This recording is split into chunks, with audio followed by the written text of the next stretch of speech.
ఇంకా వేరే వాళ్ళు కూడా ఉన్నారు. ఒకసారి అయితే అధ్యక్షుడు ఉన్నారంట, వాళ్ళకి సంబంధిత అధ్యక్షుడు కూడా ఉన్నారు. ఒకసారి మాట్లాడి తెలుసుకుందాం. ఎలా వస్తూ ఉన్నారు? ఈరోజు గుర్తింపు వస్తూ ఉంది మీకు కూడా. ఈ రేవంత్ రెడ్డి కాంగ్రెస్ గవర్నమెంట్లోనే తీసుకొస్తా ఉన్నారు, ఎలా చూస్తూ ఉన్నారు? నా పేరు బాణాల మంగేశం. నేను డక్కల్ సంఘం వ్యవస్థాపక అధ్యక్షులుగా చేస్తున్నాను. అదేవిధంగా 50 రూపాయల రాష్ట్ర ప్రధాన కార్యదర్శిని. ఆ రోజు మందకృష్ణ మాదిగన్న గారు ఎప్పుడైతే ఈ ఉద్యమం స్టార్ట్ చేసి ఆ ఉద్యమం స్టార్ట్ అయిందో అప్పుడు మా దాంట్లో కూడా ఒక సంఘంగా ఏర్పడి మేము కూడా ఒక సంఘం పెట్టుకొని అన్నమ్మడి కూడా చాలా ఉద్యమాలలో పాల్గొన్నాం. మాతో పాటు సీనియర్లు కానీ తర్వాత మేము కానీ ఇంకా జరుగుతుంది అంతా కూడా. అప్పటి నుంచి కూడా మేము గల్లీ నుంచి ఢిల్లీ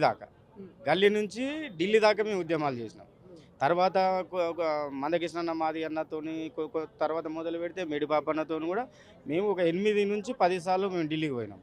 మేము 10 నుంచి 20 మంది కలిసి మా సొంత పైసలు పెట్టుకున్నాం కూడా మేము నగ్న ప్రదర్శనలు కూడా చేసినాం. అంటే వర్గీకరణలో కూడా మా పాత్ర ఉంది. వర్గీకరణలో కూడా పునర్నిచ్చిన మెట్లలో కింద ఉన్న ఒక డక్కలి కులం వర్గీకరణలో కూడా మా పాత్ర అనేది మేము అక్కడ ఢిల్లీలో కూడా వినిపించడం, ఇక రాష్ట్ర గవర్నమెంట్ కూడా మేము అనేక మీటింగ్లలో పాల్గొని వినిపించినాం. అయితే మేము ఏమంటున్నామంటే వర్గీకరణ సాధించినందుకు సంతోషపడుతున్నాం, మేము గవర్నమెంట్ని హర్షిస్తున్నాం. కాకపోతే ఏంటంటే ఈ 1% అయితే ఏదైతే ఉందో 2011లో జనాభా లెక్కలు పెట్టారు కదా, 2025కి వచ్చే వరకు ఇంకా జనాభా శాతం పెరుగుతుంది కదా. దాంట్లో నేను ఏమంటున్నాం అంటే ఒక 3% పెరిగితే ఇప్పుడు 1% అయితే ఏదైతుందో దానికి ఇంకొక 1% కలిసి 2% ఇవ్వాలంటున్నాం. దానికి దామోదరన్న కూడా చెప్పినాం మినిస్టర్ గారికి. ఆయన కూడా సంతోషపడ్డాడు, సరే అన్నాడు, మాట ఇచ్చింది. ఆ మాట ఇచ్చింది కూడా లేబెట్టుకోవాలంటున్నాం, గవర్నమెంట్ని అడుగుతున్నాం. ఈరోజు ఇన్ని 30 సంవత్సరాలలో ఏ ప్రభుత్వం చేయండి ఇవాళ రేవంత్ అన్న ఆయన అసెంబ్లీలో తీర్మానం చేసి గర్సుగా దమ్మున్న ముఖ్యమంత్రి గారిని ఒక నిర్ణయం తీసుకున్నందుకు మేము సంతోషపడుతున్నాం. అదేవిధంగా వర్గీకరణ చేస్తా అని కూడా ఒక కమిటీ వేసిండు, జీవో కూడా రేపు ఎల్లుండో రిలీజ్ అవుతుండొచ్చు. ఇంకోటి మీ కులం అనగానే అసలు విద్యకి చాలా దూరంగా ఉండే కులంగా ఉంటుంది. అసలు చదువుకోవడానికి కూడా చాలా ఊళ్ళో కూడా రాని పరిస్థితి ఉన్నది. ఇప్పుడు ఎలా ఏమైనా మార్పులు వస్తూ ఉన్నాయి, ఏమైనా చేంజెస్ కనిపిస్తూ ఉన్నాయా మీ దాంట్లో? అయితే ఇప్పుడు కూడా మంచి క్వశ్చన్ అడిగాను. విద్యకు దూరంగా అంటే ఇప్పటికీ మా పిల్లలు చాలామంది చిత్తుకాయితాలు ఏరుకుంటున్నారు. ఊరికి దూరంగా మాదిగలు ఉంటే వారికంటే దూరంగా డక్కలన్న ఉంటాడు. వాళ్ళకంటే దూరంగా ఉండే గుడిసెలు వేసుకొని ఉండే పరిస్థితి ఇప్పటికి ఉన్నది. కొంతమంది మా దాంట్లో ఉద్యోగం చేసేవాళ్ళు ఎంత 0.01% అయితే లేని వాళ్ళు చాలామంది. నిరక్షరాస్యతకు చాలా మేము దూరంలో ఉన్నాం. మేము అట్లనే ఏం చేసినామంటే దూరంలో ఉన్నాం కాబట్టి విద్యకు ఇప్పుడు కొద్దిగా ఏదో అవేర్నెస్ వచ్చి కొద్దిగా ఇప్పుడు వస్తున్నాం కాబట్టి మేము కూడా గురుకుల పాఠశాలలు ఉంటాయి, కొన్ని కార్పొరేట్ దాంట్లో ఉంటాయి. దాంట్లో ఈ అన్న పోటీపడి డక్కలన్న ఒకటి ఎంట్రన్స్ రాసి మిగతా వారితో పోటీపడి చేయలేడుగా. చితికాయితాలు ఎదుర్కొనేటోడు వేరే, చిన్నప్పటి నుంచి వాడు పిల్లల్ని ప్రైవేట్లో చదివించేదేగా. మేమేమంటున్నాం పోటీ పరీక్ష లేకుండా కార్పొరేటర్ ఏదైతే మన ప్రైవేటు సంస్థలు ఉంటాయో స్కూల్ దాంట్లో కూడా ఒక డక్కలన్న చూస్తే ఏదో స్కూల్కి ఒక్కరు కూడా ఉండాలనుకున్నా నాకు తెలిసి. అట్లా దాంట్లో వచ్చేటట్టుగా చూడమంటున్నాం గవర్నమెంట్కి. ఇంకోటి కూడా గురుకుల పాఠశాలలో కూడా ఎంట్రన్స్ లేకుండా వీళ్ళకి సీట్ ఇవ్వాలని ఇట్లా దాంట్లో అడుగుతున్నాం. అంటే ఇప్పటివరకు వాళ్ళని కాంగ్రెస్ గవర్నమెంట్ అన్న గుర్తించింది, గతంలో ఎవరు గుర్తించలేదు కదా, ఇప్పుడు ఎలా అనిపిస్తా ఉంది? మేము 100% సంతోషం వ్యక్తం చేస్తున్నాం. ఏంటంటే దమ్మున్నోడు గర్సున్నోడు సీఎం రేవంత్ రెడ్డి అని చెప్తున్నాం. మేము కాంగ్రెస్ పార్టీ తీసుకుంటుంది నిర్ణయం కాబట్టి. కాకపోతే మాటలకే పరిమితం కాకుండా చాతలలో చూపిస్తాడు మా రేవంత్ అన్న అని చెప్పి మేము హర్షిస్తున్నాం, సంతోషపడుతున్నాం. ఇది కనిపించేది ఏదైతే వీళ్ళకి చాలా అట్టడుగు వర్గాలలో ఉన్నారు, విద్యకి దూరంగా ఉన్నారు, విలేజ్కి దూరంగా కనిపిస్తూ ఉంటారు. ఇలాంటి సిచ్యువేషన్ నుండి ఇప్పుడిప్పుడే బయటకు వస్తున్నాం. కాకుండా మాకు కూడా విద్య దాంట్లోకి సంబంధించిన స్కూల్ దాంట్లో కూడా కొంతవరకు రిజర్వేషన్ కల్పించాలని కూడా కోరుతూ ఉన్నారు. మహిళా కార్యకర్తలు కూడా ఉంది, ఒకసారి మాట్లాడే ప్రయత్నం అయితే చేద్దాం. చెప్పండి, ఎలా చూస్తూ ఉన్నాం మీ కులం ఇప్పుడు సమాజం ద్వారా? దాదాపున 30 సంవత్సరాల నుంచి మా కులస్తులు పెద్దలు చాలామంది ఇప్పుడున్న పరిస్థితిలో ఒక 15-20 సంవత్సరాల నుంచి బాణాల మంగేష్ అని ఇప్పుడు కుల ఎసరు పెట్టి మేము తొక్కబడుతున్నాం. అందరిలో మాకు తక్కువ చూపు చూస్తున్నారు. మా పిల్లలకు తొక్కబడుతున్నాం. మా పిల్లలకు చదువు లేదు, మాకు ఎక్కడైనా గుర్తింపు దొరకలేదు. ఇప్పుడు ఇంతమందిలో వచ్చినా మేము సారు దామోదరం సారు కాబట్టి ఇప్పుడు దగ్గర తీసి మాకు ఇంత అవకాశం ఇచ్చింది, కానీ మమ్మల్ని ఇంకా ఇంకా ఇంకా తొక్కబడుతున్నాం. మేడి పాపన్న గారి కానీ, దామోదరం సార్ కానీ, సీఎం రేవంత్ రెడ్డి గారు కానీ ఇప్పుడు మా కులాన్ని ఇన్ని సంవత్సరాలలో ఏ పాలిటిక్స్ కానీ మమ్మల్ని గుర్తించలేదు. ఇప్పుడు రేవంత్ రెడ్డి అయినలో మేము కాంగ్రెస్ పాలనలో మాకు కొంచెం గుర్తింపు వచ్చింది.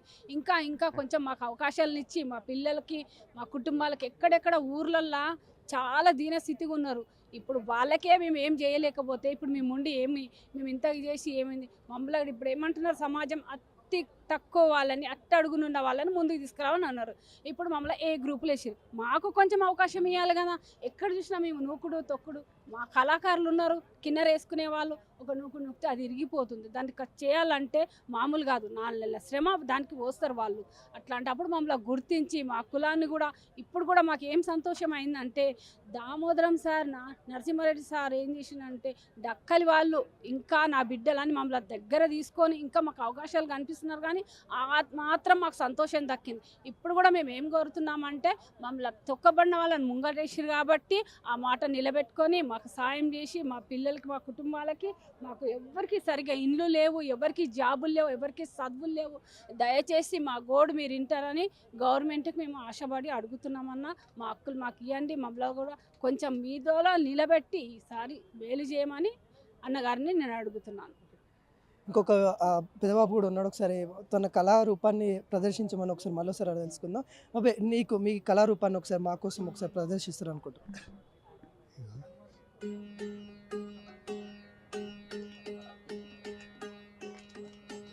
పుట్టింది పలామూరు, పెరిగింది పలామూరు, ఎడలండా ఉన్నవు ద్వారా ఎన్ముల రేవంత్ రెడ్డి. పుట్టింది పలామూరు, పెరిగింది పలామూరు, కాంగ్రెసు పాలనన్న ఎన్ముల రేవంత్ రెడ్డి. పథకాల మీద పథకాలు పెట్టి హారేమో పథకాలంట, హరిదేరే ఉన్నాడన్న ఎన్ముల రేవంత్ రెడ్డి.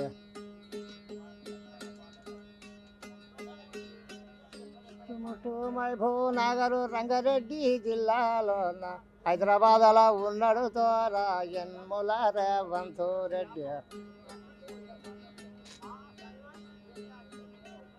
పాలనంటే పాలనయ్యా, కాంగ్రెసు పాలనంట, పాలనలా ఉన్నాడు ద్వారా ఎన్ముల రేవంత్ రెడ్డి. కుసిక కొడంగల్లో, తాండూరు, కొత్తపేట రాజధానికి వచ్చెను ద్వారా ఎన్ముల రేవంత్ రెడ్డి. పొలమూరి జిల్లానైనా ఎన్ముల రేవంత్ రెడ్డి, సీఎంగా వచ్చినాడు ఎన్ముల రేవంత్ రెడ్డి. చెప్పండి అన్న, ఇప్పుడు ఎలా ఉంది మీ సమాజం దృష్ట్యా, మీరు ఎలా చూడబడతా ఉన్నారు? అయితే అన్న, నా పేరు వెంకటేష్, జనగాం డిస్టిక్. అయితే ముఖ్యంగా 1994 నుంచి మందకృష్ణ గారు ఏబిసిడి వర్గీకరణ ఉద్యమం మొదలుపెట్టిన కాడ నుంచి మొదలు పెడితే 94 నుంచి ఉద్యమం మొదలుపెట్టిన కాడ నుంచి మొదలుపెట్టిన కాడ నుంచి మా డక్కలి కులం నుంచి మా వ్యవస్థాపక అధ్యక్షులు గౌరవపు లక్ష్మణ్ ఉండే చనిపోయారు, ఈ రోజున లేడు. అప్పటి నుండి ఉద్యమంలో ముందున్నాం. అభివృద్ధికి దూరం ఉన్నా కానీ ఉద్యమంలో మాత్రం ముందున్నాం. కాబట్టే మేము ఎంత అభివృద్ధికి దూరం ఉన్నామో అంత ఉద్యమంలో ముందుండి మేము ఇదంతా వర్గీకరణ నుంచి 94 నుంచి మందకృష్ణ అన్నతోని పోరాడుకుంటూ, అన్నతోని కలుసుకుంటూ పోరాడుకుంటూ వచ్చినాం. ఈ రోజున పోరాడుకుంటూ వచ్చుడే మేము ఏ కేటగిరీలోకి ముందు గ్రూప్లకు రావడం జరిగింది. కాబట్టి మా ముఖ్య డిమాండు, గ్రూపులకు ముందు ఏ గ్రూపులకు వచ్చినాము కానీ 2011 జనాభా లెక్కల ప్రకారము అప్పుడు 2558 మంది మా డక్కలి కులం అని సర్వే వచ్చిందన్న.